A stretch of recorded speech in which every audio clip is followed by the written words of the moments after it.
does a cloud-filled sky down upon a land so full of gorgeous color as that above the painted canyons of southern Utah and northern Arizona. Here, the splendor of the broken earth reveals the startling ingenuity of nature, both as sculptor and as painter most sublime. Every highlight, shade, and shadow plays its perfect part in one grand scheme of architectural design and delicate detail of color. The great carved gorges known as Zion, Bryce Canyon, and Grand Canyon contain mountains, statues, monuments, cathedral walls, pillars and parapets, amphitheaters and arches, panoramas of scenic splendor. This great pageant of carved and painted sedimentary rock is the product of the lavish hand that nature alone has laid upon this rugged land.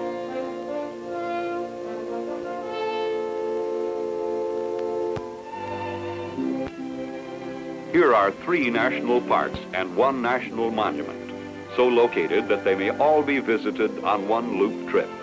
Cedar City, Utah, 30 miles from Lund on the main line of the Union Pacific, is the gateway to the Painted Canyons country.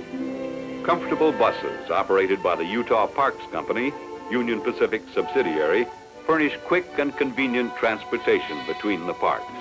Being Cedar City, these buses are headed for Zion National Park, 65 miles away through Utah's Dixie country. A fanciful observer might well imagine some giant of the gorges plunging a colossal chisel indiscriminately into the earth, and with a titanic trowel scooping it out in careless fashion, leaving sections here and there which stand today in resolute resistance. But stranger than such fiction is the fact that even with the help of wind and rain, seepage of groundwater, snow, and ice, it was the little virgin river that cut the canyon and continues to this day to carry off hundreds of thousands of tons of silt and sand every year.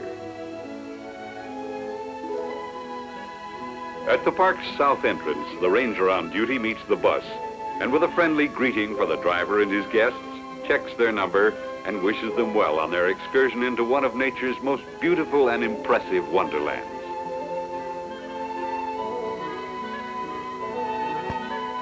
Zion Canyon is about 15 miles long and from a half mile to less than 20 feet in width.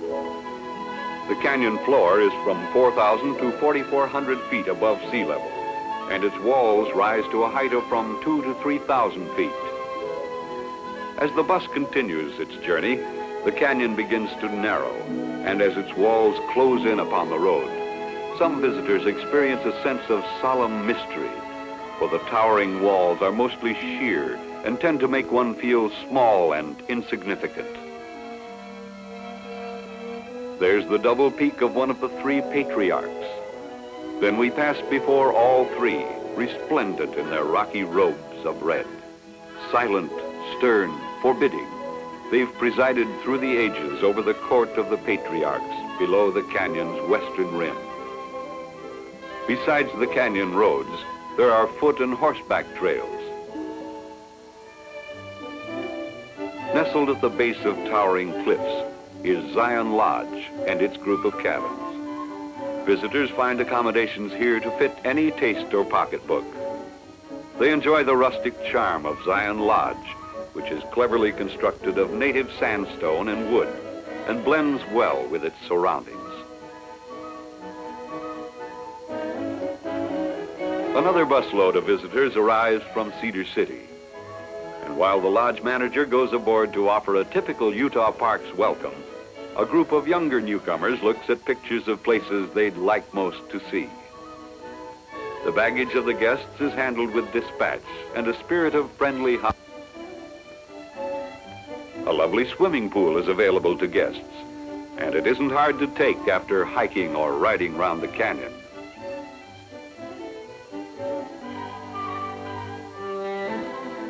Angel's Landing, reaching for the sky. Carefree but curious, these children consult the dial of the viewfinder. They are rewarded with a view of the copious tears that sparkle in the sunlight as they fall from Weeping Rock. The tiers consist of groundwater seeping from above and flowing over the rock's mossy ledge. Beneath the dripping ledge looms the massive bulk of the Great White Throne. Looking out from below the overhanging rock, one gets the impression of constant rain. And as our camera swings to the left and down the canyon for a view of Lady Mountain, you can see just what we mean.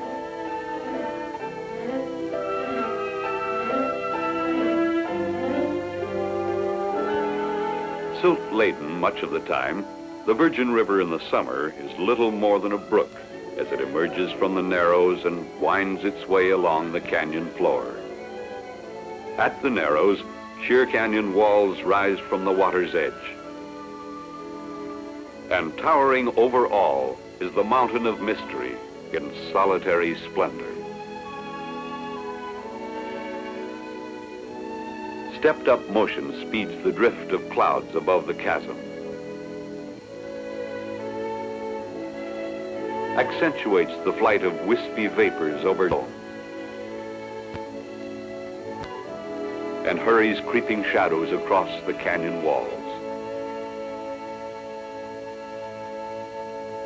There are numerous foot trails in Zion, as well as two major horseback trails, which lead to the east and west rims of the canyon. This is the East Rim Trail.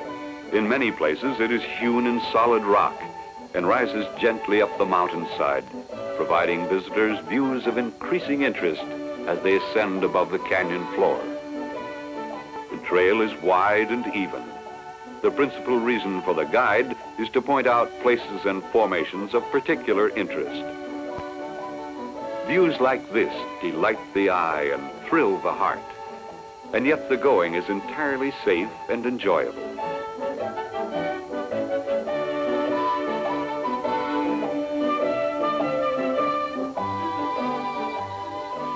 The visitor's time on trail trips is well spent, for the canyon looks quite different from the rims. From the canyon floor, visitors look up to the towering rims above. But from the rim trails, the vast canyon panorama falls away below. The Great Arch of Zion is a masterpiece of nature. Someday it may become a natural bridge. Facing up canyon toward the Great Arch of Zion, with the West Temple and the altar of sacrifice as a backdrop, is the National Park Service Visitor Center. Here, the geological story of the canyons is graphically illustrated. And if you want to know more about what to see and do, this is the place to go.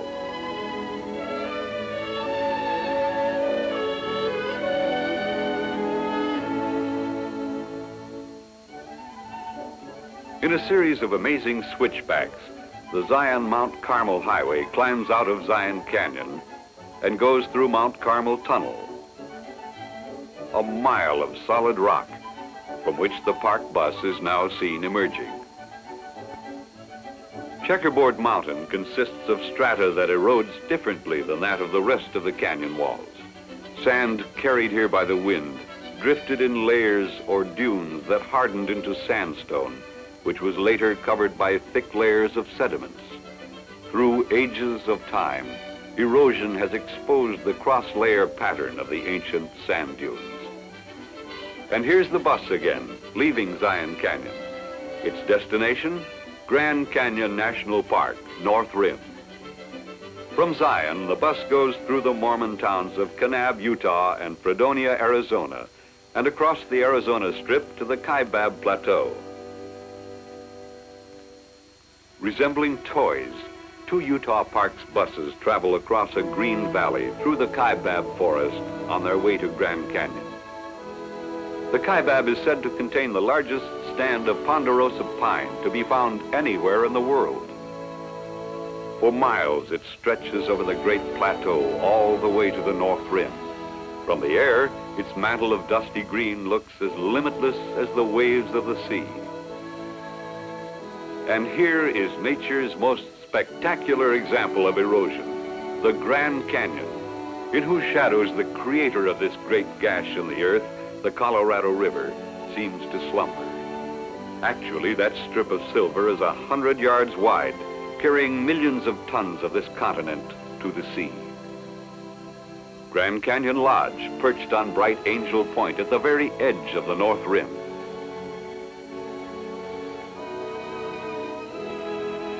The airplane's flight not only creates the illusion of three-dimensional photography, but gives the canyon the appearance of a motion picture set moving in the opposite direction.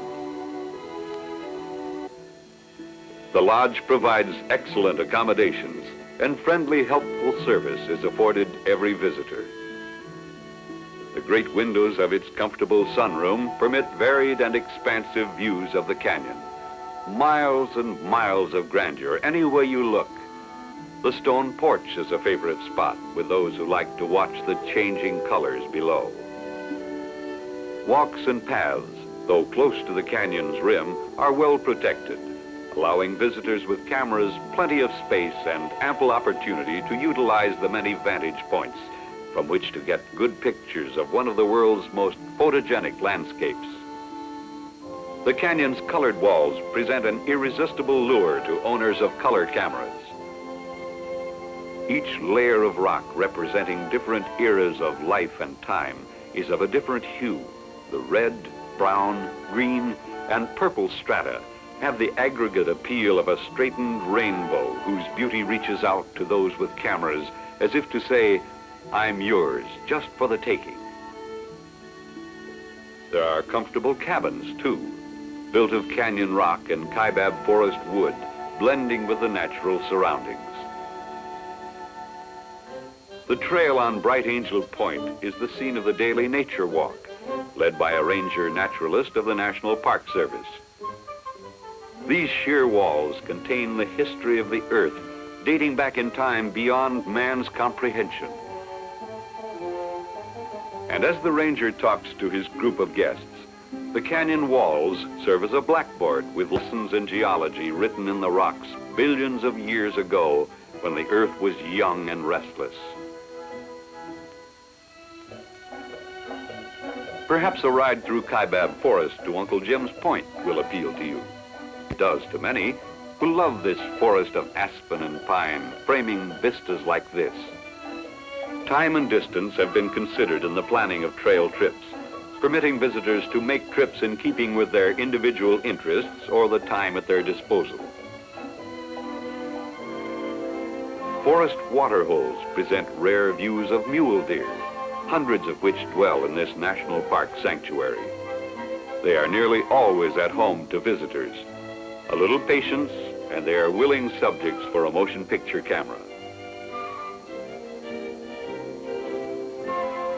Unforgettable etchings of the presence of nature, having become so fearless as to almost stop and pass the time of day.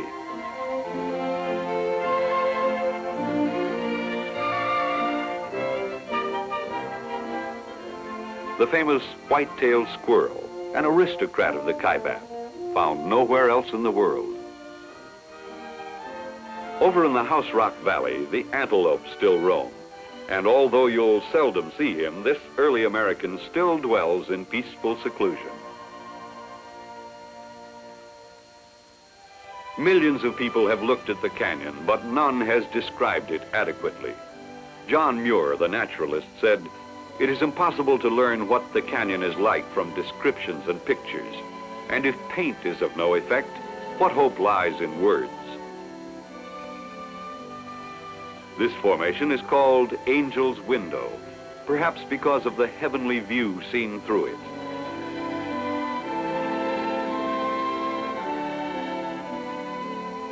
It is cut high in Cape Royal, popular with visitors because they can see 40 miles of canyon in one sweeping panoramic view.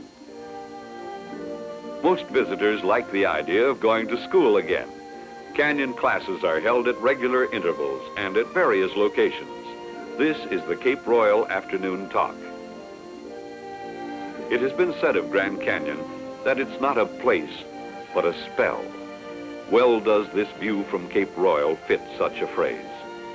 In this great natural amphitheater, the canyon's principal character, the mighty Colorado, is seen each year by thousands in the drama of the ages, still with his sword of erosion, cutting and carrying away 500,000 tons of sand every 24 hours. If the canyon from Cape Royal is a spell, this view from Point Sublime is a dream of purple shadows, of limitless distance. The Sublime Canyon set in the mystery of time. But it's a waking dream, a daydream easily reached on another of Grand Canyon's numerous side trips which lure and thrill all visitors. There are times when cloudlets floating in the canyon add a measure of fantasy to its majestic.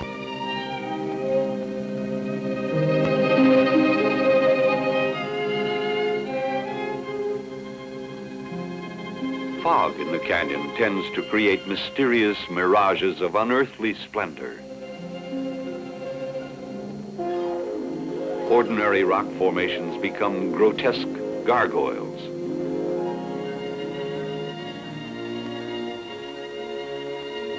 Limestone and sandstone peaks take on a monumental aspect.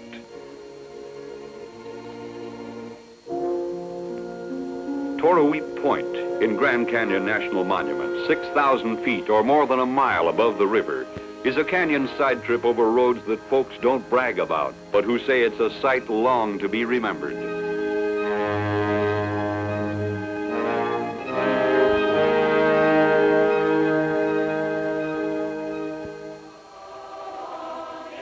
Vacationing students working at the lodge give departing guests the famous sing-away.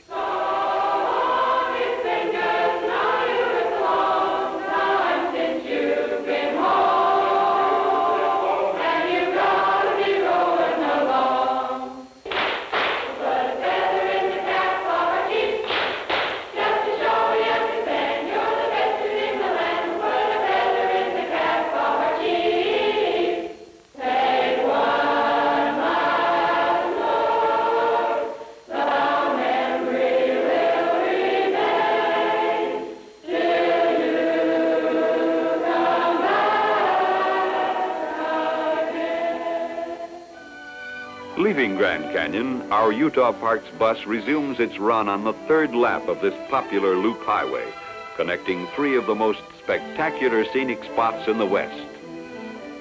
Freedom from driving responsibility makes this a great way to travel for relaxation and enjoyment. The driver keeps his eyes on the road, while passengers take in the view.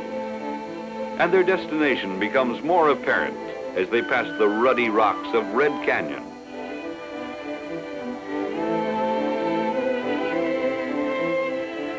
Road construction through this country can be both practical and artistic.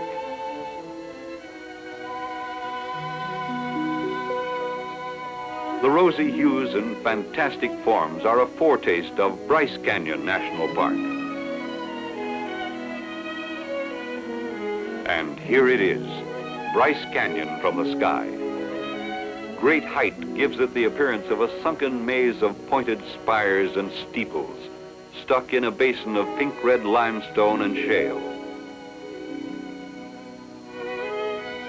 Could Ebenezer Bryce, for whom it was named, have seen it from the air, he'd have been confirmed in his convictions when he said, "What a terrible place to lose a cow." Bryce Canyon means something different to every visitor.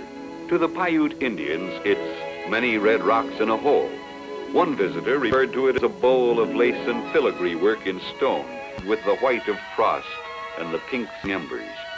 Its formations resemble people, places, and things. But simply said, it is Mother Earth's most delicate jewel. Like the other canyons, Bryce Canyon has its well-appointed lodge, providing, in addition to a rustic dining room and fireplace lounge, a well-stocked curio store and soda fountain. Every night there are illustrated lectures, programs, and dancing. There are also cozy cabins to fit the most modest budget.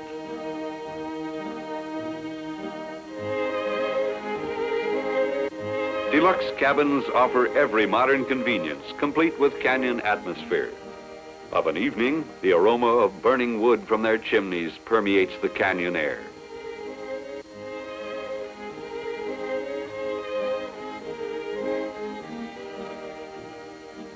No, this is not where we came in, although the group does look familiar. You see, they're off on one of those famous naturalist walks.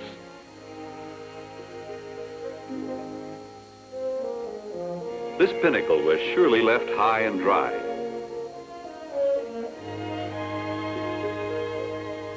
And now, pictorially, let's swoop down this ruddy bluff into Wall Street. Well, business is good today. This is one place where your stock is always going up. To the top. Scenes like this cannot be viewed from the canyon's rim. You've got to be in on the ground floor to catch this study in blue and gold. There's no mistaking Queen Victoria from any angle.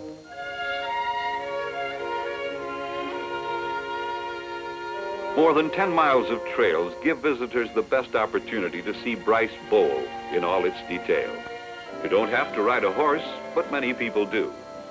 The guide and the horses know every foot of the way, leaving you free to drink in the beauty and mystery of the canyon scene.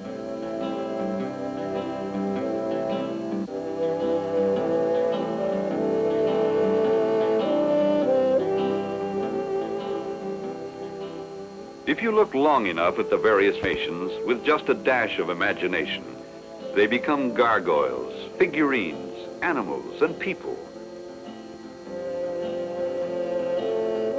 Sometimes the oddest looking people. A horseback ride in these unusual environs is a novelty in itself. The landscape differs greatly from the average run-of-the-mill equestrian trail. Every turn of the descent reveals new wonders.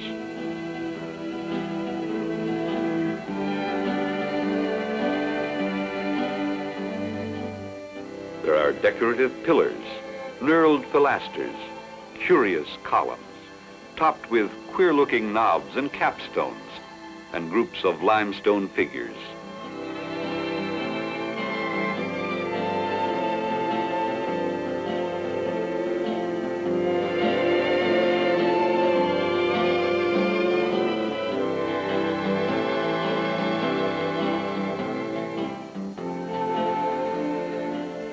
Framed by this twisted pine tree, Mormon Temple in the background completes the picture.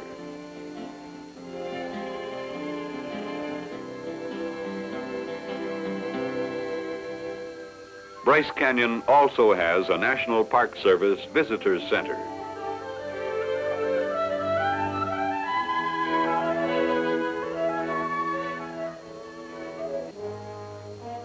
One of the most popular spots in Bryce is the overlook at Bryce National Bridge. It follows nature's pattern of simplicity.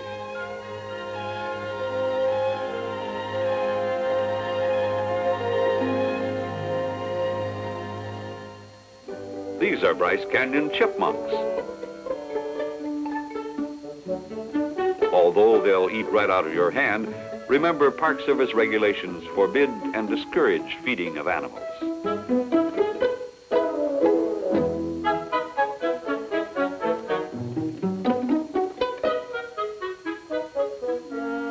Like the roving eye of the camera that scans the canyon from a moving car, visitors too can view it while riding the rim road. It's a casual and convenient way to take it in, if you're in a hurry. But a thing of such vast beauty should not be treated lightly.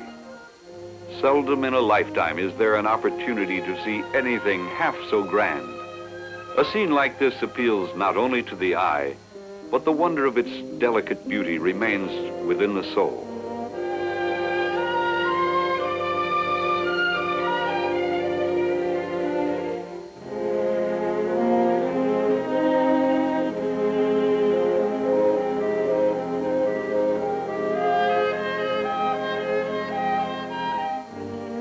Nature's marvels make lasting impressions to be called to mind later, when circumstance requires the stimulus of happy recollections.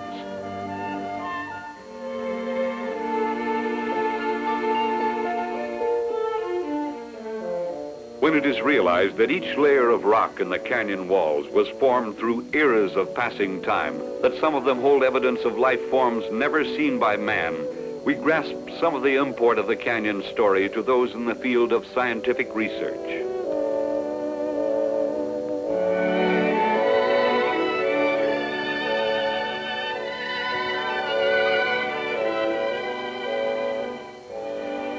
Yet age rests lightly on the canyon. Her weathered walls, growing ever more beautiful with time, hold their awesome splendor so long as Earth shall last. And now that it's time to go again, we've much to contemplate. We've seen Zion and Grand Canyon. We've hiked and rested, studied nature, ridden horse trails, been amazed, and we've had fun. And as we travel on, lasting memories go with us of color, charm, and peaceful splendor. But we have one more stop to make. Cedar Breaks National Monument.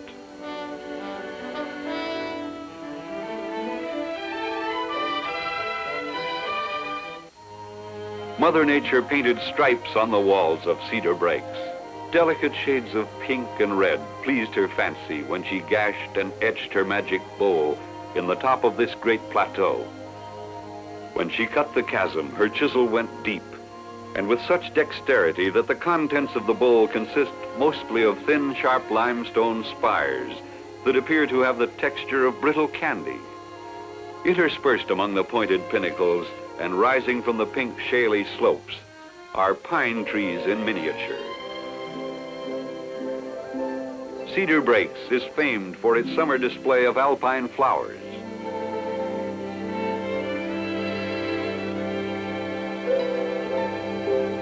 So prolific is the floral growth in this vicinity, the brilliance of the flowers rivals the canyon's hues.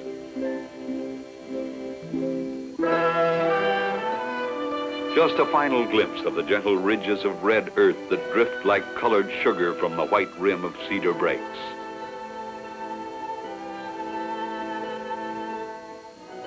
In the fall of the year, the grandeur of the Kaibab Forest around Grand Canyon and the solemn splendor of Zion is enhanced by the gold of autumn that shines from the lovely trees.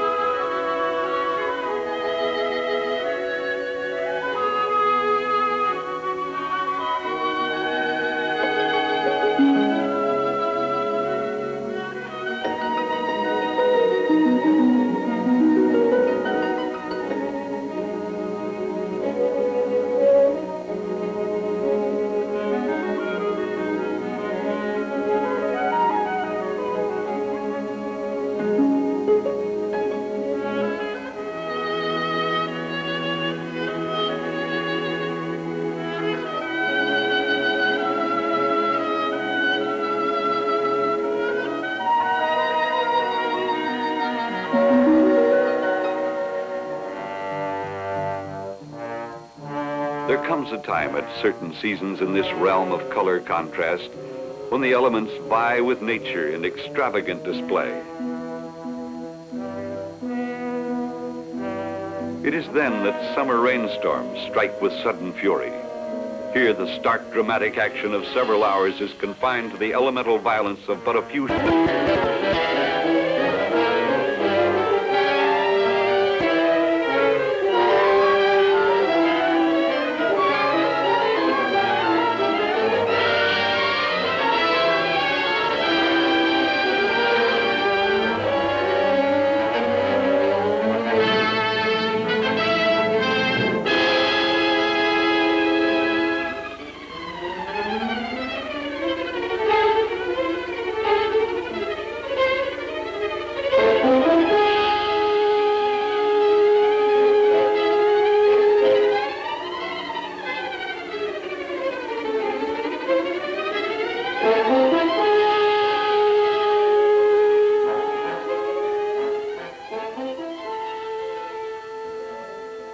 Quickly as it starts, the storm abates, having vent its fury, though dark clouds tarry on. So while the lightened galleons of the sky prepare to lift their prows and sail away, we remind you that regardless of the weather, it's always beautiful at the Painted Canyons. If you've never seen them, they wait your coming. And if you have, they echo through the halls of memory. Come again. No.